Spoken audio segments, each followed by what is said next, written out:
ಆತ್ಮೀಯ ವೀಕ್ಷಕರೇ, ಪಾಟೀಲ್ ಯೂಸರ್ ಸುದ್ದಿ ಚಾನೆಲ್ಗೆ ಸ್ವಾಗತ ಸುಸ್ವಾಗತ. ಮಾಜಿ ಶಾಸಕರಾದ ಪ್ರತಾಪ್ ಗೌಡ್ ಪಾಟೀಲ್ ಹಾಲಪುರದಲ್ಲಿ ಪಾಟೀಲ್ ನ್ಯೂಸ್ದೊಂದಿಗೆ ಮಾತನಾಡಿ, ಕ್ಷೇತ್ರದಲ್ಲಿ ನನ್ನ ಅವಧಿಯಲ್ಲಿ ತಂದ ಕೆಲಸಗಳೇ ಇನ್ನೂ ನೆನಗುದಿಗೆ ಬಿದ್ದಿವೆ. ಅಭಿವೃದ್ಧಿ ಕುಂಠಿತ, ಇದಕ್ಕೆ ಸಾಕ್ಷಿ ಎಂಬಂತೆ ಹಾಲಪುರದ ಸಾನಬಾಳ ನಾಗಲದಿನ್ನಿ ಮುಖ್ಯ ಕಾಲುವೆ ಸೇತುವೆ ಇನ್ನು ಮುಂತಾದವು ಕಳೆದ 6 ವರ್ಷಗಳಿಂದ ಕಾಮಗಾರಿಗಳು ನೆನಗುದಿಗೆ ಬಿದ್ದಿವೆ. ಸರ್ಕಾರದಲ್ಲಿ ಹಣ ಇಲ್ಲ, ಖಾಲಿ ಬೊಕ್ಕಸೆ. ರಾಜ್ಯದಲ್ಲಿ ಶಾಸಕರು ಮಂತ್ರಿ ಲಾಭಿಗಾಗಿ ಕಿತ್ತಾಟ, ಕ್ಷೇತ್ರದ ಬರಗಾಲ ಲೆಕ್ಕವೇ ಇಲ್ಲ. ಜನರ ಸಮಸ್ಯೆ ಗಾಳಿಗೆ ತೂರಿದ್ದಾರೆ ಎಂದು ಹೇಳಿದರು. ಈ ವೇಳೆಯಲ್ಲಿ ಜಗದೀಶ್ ಚಂದ್ರ ಸ್ವಾಮಿ ಅಧ್ಯಕ್ಷರು, ಕೃಷಿ ಪತ್ತಿನ ಸಹಕಾರಿ ಎರಿತಾತ ಜಂಗಮರಹಳ್ಳಿ, ಚಂದ್ರಕಾಂತ್ ಗೌಡ ಪಾಟೀಲ್, ಈರನ್ ಗೌಡ ದಳಪತಿ, ಶರಣೇಗೌಡ ತೋರಣದಿನ್ನಿ, ಚನ್ನಬಸವ ಮಾಲಿಪಾಟೀಲ್, ಜಮದಗ್ನಿ ನಾಯಕ, ವಿರೂಪಾಕ್ಷಿ ಎಚ್ಕೆ, ಆದಪ್ಪ ತುಂಟಾಪುರ, ನಾಗರಾಜ್ ಇನ್ನಿತರರು ಇದ್ದರು. ಸರ್, ಈಗಾಗಲೇ ನೀರು ಬರ್ತಾ ಇದ್ದಾವೆ ಸರ್, ಇನ್ನೇನು ಬರುವಂಥ ಅಳತಿರಿ ಸರ್. ಇಂಥ ಸಂದರ್ಭದಲ್ಲಿ ನಮ್ಮ ನೀರಾವರಿ ಇಲಾಖೆಯವರು ಅಧಿಕಾರಿಗಳು ಒಂದು ಎಡವಟ್ಟಿನಿಂದ ಇವತ್ತು 66 ಆಗಿರ್ಬೋದು, 71 ಆಗಿರ್ಬೋದು, ಅಲ್ಲಿರ್ತಕ್ಕಂಥ ಗೇಟ್ಗಳು ಇವತ್ತು ಪೂರ್ತಿ ಲೋಪದೋಷ ಆಗಿದೆ ಸರ್. ತುಂಗಭದ್ರಾ ಎಡದಂಡೆ ನಾಲೆ 66 ಮತ್ತು 71ನೇ ಡಿಸ್ಟ್ರಿಬ್ಯೂಟರಲ್ಲಿ ಗೇಟ್ಗಳ ಹಾಳಾಗಿರುವಂಥದ್ದು ಮತ್ತು ಅಲ್ಲಿ ಬೊಂಗ ಬಿದ್ದು ಯಾವುದೇ ಕ್ಷಣದಲ್ಲಿ ಕಾಲುವೆ ಒಡಿಬಹುದು ಅಂತೇಳಿ ರೈತರ ಆತಂಕವನ್ನು ವ್ಯಕ್ತಪಡಿಸ್ತಾ ಇದ್ದಾರೆ. ಈಗಾಗಲೇ ನಾನು ಅಧಿಕಾರಿಗಳ ಜೊತೆಗೆ ಮೊನ್ನೆ ಮಾತನಾಡಿದಾಗ ಅವರು ನಾವು ಟೆಂಡರ್ ಕರಿತೀವಿ, ಗೇಟ್ ರಿಪೇರಿ ಹೋದ ವರ್ಷನೇ ಆಗಿದಾಗ ಅವರು ಮೇಂಟೆನೆನ್ಸ್ ಮಾಡಬೇಕು, ಅವರಿಗೆ ನಾವು ನೋಟಿಸ್ ಕೊಟ್ಟಿವಿ ಅಂತ ಅವರು ಹೇಳುವಂಥದ್ದು. ಮತ್ತು ಈಗ ಟೆಂಡರ್ ಕರೆದು ಮಾಡೋದಕ್ಕೆ ಸಮಯ ಇಲ್ಲ, ಯಾಕಂದ್ರೆ ಇನ್ನೂ ಒಂದು ವಾರದ ಒಳಗಾಗಿ ಈಗಾಗಲೇ ನೀರು ಬಂದಿದೆ.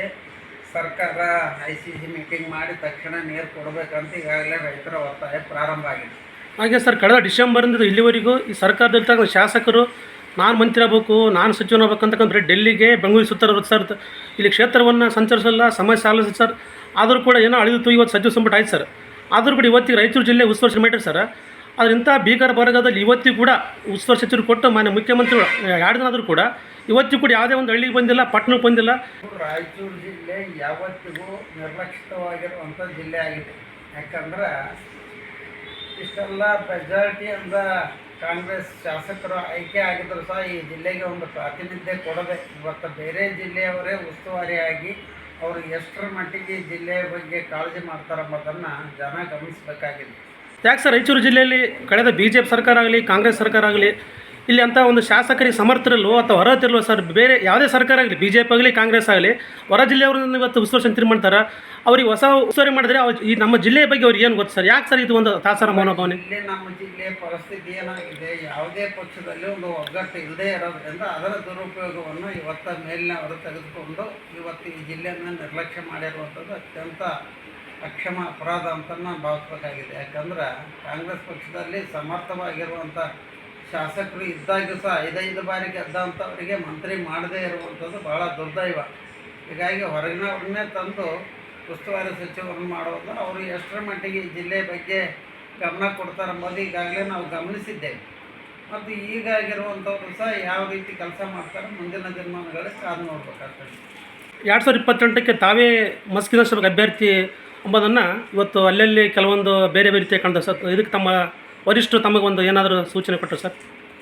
2028ಕ್ಕೆ ಭಾರತೀಯ ಜನತಾ ಪಕ್ಷದ ಅಭ್ಯರ್ಥಿ ನಾನು 100ಕ್ಕೆ 100 ಆಗುವುದು ಸತ್ಯ, ಯಾವುದೇ ಅನುಮಾನ ಇಲ್ಲ. ಮತ್ತು ಇವತ್ತು ರಾಜ್ಯದ ಎಲ್ಲ ನಾಯಕರು ಆ ವಿಷಯದಲ್ಲಿ ಒಗ್ಗಟ್ಟಾಗಿ ನನ್ನ ಬಗ್ಗೆ ಬೆಂಬಲವನ್ನು ಸೂಚಿಸಿರುವಂಥದ್ದು. ಯಾಕಂದರೆ ನನಗೆ ಬೇರೆಯವರು ಬರ್ತಾರಂಥ ಸುದ್ದಿ ಹೊರಟಾಗ ಇವತ್ತು ನಾನು ರಾಜ್ಯದ ಎಲ್ಲ ನಾಯಕರನ್ನು ಭೇಟಿಯಾಗಿದ್ದೇನೆ. ಎಲ್ಲರೂ ನಿನ್ನನ್ನು ಹೊರತುಪಡಿಸಿ ಬೇರೆಯವರಿಗೆ ಟಿಕೆಟ್ ಕೊಡುವ ಪ್ರಶ್ನೆಯೇ ಇಲ್ಲ ಎಂಬ ಒಂದು ಭಾವನೆಯನ್ನು ಈಗಾಗಲೇ ವ್ಯಕ್ತಪಡಿಸ್ತಾರೆ. ಮತ್ತು ಇವತ್ತು ನಾನು ಈ ಸರ್ಕಾರ, ಅದು ಭಾರತೀಯ ಜನತಾ ಪಕ್ಷ ಮಾಡಿರುವಂಥ ತ್ಯಾಗಕ್ಕೆ ಅವರು ಬೆಲೆ ಕೊಡಲೇಬೇಕಾಗಿದೆ, ಖಂಡಿತ ಕೊಡ್ತಾರೆ.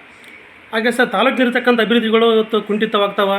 ಮತ್ತು ಇಲ್ಲಿ ಶಾಸಕರು ಜನಪರ ಅಭಿವೃದ್ಧಿ ಕಡಿಮೆ, ಮತ್ತು ಇವತ್ತು ಮಟ್ಕ ಆಗಿರ್ಬೋದು, ಇನ್ನಿತರ ಕೆಟ್ಟ ಒಂದು ಸಂಪ್ರದಾಯಕ್ಕೆ ನಾಂದಿ ಆಡ್ತಾರೆ ಅಂತಕ್ಕಂಥ ತಾವು ಆರೋಪ ಮಾಡಿದೆ ಸರ್. ಅದೇ ರೀತಿಯಾಗಿ ಈಗಿನ ಶಾಸಕರು ಕೂಡ ಅವರು ಕೂಡ ತೀವ್ರವಾಗಿ ಇವತ್ತು ಫ್ರೆಂಡ್ಶಿಪ್ ಇಲ್ಲ, ಆ ಥರ ನಮಗೂ ಇಲ್ಲ. ಅದಕ್ಕೆಲ್ಲ ಈಗ ಮಾಜಿ ಶಾಸಕರು ಕಾಣತಕ್ಕಂಥ ಮಾತನ್ನು ಕೂಡ ಮೊನ್ನೆ ಈಗಿನ ಹಾಲಿ ಶಾಸಕರು ಹೇಳಿದ್ರು ಸರ್. ಅದು ಅವರ ಆತ್ಮಸಾಕ್ಷಿ ನೋಡ್ಕೊಳ್ಬೇಕು. ಯಾಕಂದರೆ ಇವತ್ತು ಈ ಕ್ಷೇತ್ರದಲ್ಲಿ ಏನಾಗಿದೆ ಇಡೀ ಜನತೆಗೆ ಗೊತ್ತಿದೆ.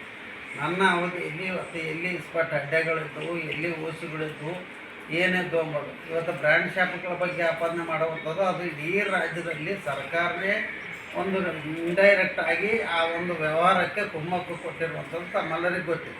ಮತ್ತು ಈಗಾಗಲೇ ತಾವು ಸಹ ಒಂದು ಬ್ರ್ಯಾಂಡ್ ಶಾಪ್ ಇವತ್ತು ತುರುವಳಲ್ಲಿ ಮಾಡ್ಯಾರ. ಅವರು ಎಷ್ಟು ನ್ಯಾಯ ನಿಷ್ಠೆಯಿಂದ ನಡೆಸ್ತಾರೋ ನನಗೆ ಗೊತ್ತಿಲ್ಲ. ಮತ್ತು ಹೀಗಾಗಿ ನಾನು ಇದರ ಬಗ್ಗೆ ಪ್ರಮಾಣ ಮಾಡೋದಕ್ಕೆ ಕರೆದಾಗ ಮೊದಲು ಮಾತಾಡಿದಂಥವ್ರು ಅವರು ಮತ್ತು ಈಗಾಗಲೇ ಹಿಂದೇಟು ಹಾಕಿರುವಂಥದ್ದನ್ನು ತಾವು ಆಗಲೇ ಪತ್ರಿಕೆ ಮೂಲಕ ಗಮನಿಸಿದ್ದೇವೆ. ಇವತ್ತು ಅಭಿವೃದ್ಧಿ ಕೆಲಸ ಇವತ್ತು ನನ್ನ ಅವಧಿಯಲ್ಲಿ ಈಗಾಗಲೇ 6 ವರ್ಷ ಹತ್ತತ್ರ ಆಗ್ತಾ ಬಂತ. ನಮ್ಮ ಶಾಸಕತ್ವ ಮುಗಿದ ನಂತರ ನಾನಿಟ್ಟ ಅನುದಾನದ ಕೆಲಸಗಳನ್ನು ಮುಗಿಸೋಕ್ಕೆ ಇವರು ಆಗವಲ್ತು. ಇವತ್ತು ಉದಾಹರಣೆಗೆ ನಿಮ್ಮ ಹಾಲಾಪುರ ಬ್ರಿಡ್ಜ್ ಆಗಿರ್ಬೋದು, ಇರ್ಕಲ್ ಬ್ರಿಡ್ಜ್ ಆಗಿರ್ಬೋದು, ಇವತ್ತು ಇವೆಲ್ಲ ಕೆಲಸಗಳನ್ನು ನೋಡಿದಾಗ ಇವ್ರ ಕಾರ್ಯವೈಖರಿ ಯಾವ ರೀತಿ ಐತೆ ಎಂಬುದನ್ನು ತಾವು ಗಮನಿಸ್ಬೇಕಾಗುತ್ತೆ. ಸರ್, ಒಂದು ತುಂಗಭದ್ರಾ ಜಲಾಶಯದ ರೈತರಿಗೆ ಒಂದು ಖುಷಿ ವಿಚಾರ ಏನಪ್ಪ ಅಂದರೆ ಈಗಾಗಲೇ ಮಳೆರಾಯನ ಒಂದು ಕೃಪೆಯಿಂದ ಡ್ಯಾಮ್ ತುಂಬ್ತಾ ಇದೆ ಸರ್. ಆದಷ್ಟು ಬೇಗ ನಮ್ಮ ರೈತರು ಈಗಾಗಲೇ ಸುಮಾರು 1 ವರ್ಷ ಆಯಿತು ಬೆಂದು ಬೆಸೆದಿದ್ದಾರೆ. ಈಗಲಾದರೂ ಕೂಡ ತಮ್ಮ BJP ನಿಯೋಗದಿಂದ ಒಂದು ಈಗತಕ್ಕ ಸರ್ಕಾರಕ್ಕೆ ಜಲಸಂಪನ್ಮೂಲ ಸಚಿವರಿಗೆ ಏನಾದರೂ ಬೇಗ ನೀರು ಬಿಡಿಸ್ತಕ್ಕಂಥ ಒಂದು ನಿಯೋಗ ಏನಾದ್ರು ಮಾಡ್ತೀವಿ ಸರ್? ಇಲ್ಲ, ಖಂಡಿತ. ಈಗಾಗಲೇ 70 TMC ನೀರು ಬಂದರೆ ನೀರು ಕೊಡ್ತೀವಿ ಅಂತ ಹೇಳಿದರು. ಈಗಾಗಲೇ 70 TMC ನೀರು ಬಂದಿದೆ. ಇನ್ನೂ 2-3 ದಿನ ಕಾದು ನೋಡೋಣ. ಯಾಕಂದ್ರೆ 12ನೇ ತಾರೀಕಿಗೆ ICC ಮೀಟಿಂಗ್ ಮಾಡ್ಬೋದು ಅಂತ ಇವತ್ತು ಒಂದು ರೂಲ್ಸ್ ಇದೆ. ಅಷ್ಟರೊಳಗಾಗಿ ಅವರು ಮಾಡದಿದ್ದರೆ ಖಂಡಿತ ಭಾರತೀಯ ಜನತಾ ಪಕ್ಷ ಹೋರಾಟ ಮಾಡುತ್ತಾ ರೈತರ ಪರವಾಗಿ ನಿಂತು ನೀರು ಕೊಡಿಸುವಂಥ ಪ್ರಯತ್ನ ಮಾಡುತ್ತೆ.